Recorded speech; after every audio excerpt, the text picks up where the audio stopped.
தான்டா. ஆனா எவ்வளவு நாள் தான்டா நானும் இப்படியே இருக்கிறது? வாழ்க்கையில கொஞ்சம் பணம் சேர்க்கணும்ல. நானும் மீனாவும் சேர்ந்து மாடியில ரூம் கட்டணும்னு சொல்லி ரொம்ப நாள் ஆச்சு. கட்ட முடியாம அப்படியே தான் கிடக்கு. சீக்கிரமா இந்த வருஷம் ரூம் கட்டி ஆகணும்டா. நல்ல விஷயம் தான். ஆனா இத்தனை நாள் ரூம் இல்லாம தானே இருந்துச்சு. இப்ப என்ன திடீர்னு யோசிக்கிற?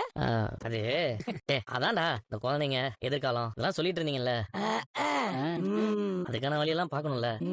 புரியுது புரியுது. அப்ப நீ சவாரி எடுத்தா ஆகணும். ஏன்பா காசு சேர்த்து ரூம் கட்டலாம் டைம் ஆகும். டைம் போயிட்டு இருக்குல்ல. வேணா வைஃபை கூட டூர் மாதிரி வெளில போயிட்டு வா. வாய வச்சு சும்மாறா. இருக்கிற காசுலாம் கரைக்கிறக்கடா. அதெல்லாம் ஒண்ணும் வேணாம். முதல்ல மாடியில ரூம் கட்டணும்டா. ஏன்னா மீனாவும் பாவம் அவளுக்கு கஷ்டமா இருக்கு. ரூம்னு ஒண்ணு இல்ல. அப்பா அம்மா வீட்டுல இல்லாதப்பதான் அந்த ரூம்ல பொருள் வைக்கிறது, ட்ரெஸ் மாத்துறது எல்லாம் பண்ண வேண்டியதா இருக்குது. அதனாலதான் சொல்றேன் சீக்கிரமா ரூம் கட்டி முடிக்கணும். சரி எது எப்படியோ நடக்க வேண்டியது காலாகாலத்துல நல்லபடியா நடக்கணும். அத முதல்ல பாத்துக்க. முத்து நமக்கு தெரிஞ்ச ஃபைனான்சர் ஒருத்தர் இருக்காரு. உனக்கு வேணுமான்னு சொல்லு. கம்மி வட்டியில உனக்கு கடன் வாங்கி தரேன். இப்ப மாடியில ரூம் கட்டுறதுக்கான வேலைய ஆரம்பிச்சிரு. டேய் அதெல்லாம் ஒண்ணும் வேணாம்டா. இப்படி எல்லாம் சொல்லி ஏதாவது ஆசையை கிசையை காட்டி விட்டுறாதீங்க. அப்புறம் கடன் வாங்கி வட்டி கட்டுறதுக்கே வேலை பார்க்க வேண்டியதா இருக்கு. கடன்லாம் வேணாம். நானும் மீனாவும் சேர்ந்து முடிவு பண்ணிருக்கோம். கடன் இல்லாம சொந்த பணத்தை மட்டும் வச்சுதான் ரூம் கட்டணும். அதுவும் சரிதான்டா. ஏற்கனவே கார்டியோ எல்லாம் இருக்கு. கடன் மேல கடன் வாங்குறது நம்ம பொழப்புக்கு செட் ஆகாதுடா. மாமா வடா சத்யா எப்படா இருக்க? வேலை எல்லாம் எப்படா போயிட்டு இருக்குது? நல்லா போயிட்டு இருக்கு மாமா. டேய் சத்யா பேரிச்சம்பழம் எல்லாம் இருக்கட்டும். முதல்ல பிசினஸ்ல நான் எதா பண்ணும். ஏவா இந்த வயசுல தான் சீக்கிரமா கல்யாணம் பண்ணணும். லவ் கிவன் ஏதா இருக்கா? இல்ல வாய வச்சு சும்மா இருக்க மாட்டேடா. அப்பெல்லாம் ஒண்ணு அவனுக்குலாம் ஒண்ணு கிடையாதுடா. நல்ல பொண்ணா நம்மளே பாத்து. டேய் சத்யா லவ்வுக்கு ஏதாவது இருந்தா சொல்லிடுறா. இப்படிதான் சீதாவுக்கு தெருவா மாப்பிள பார்த்தேன். கடைசியில எனக்கு ட்விஸ்ட் அடிச்சுட்டு போயிட்டா. நீ ஏதாவது இருந்துச்சு இப்பவே சொல்லிடு.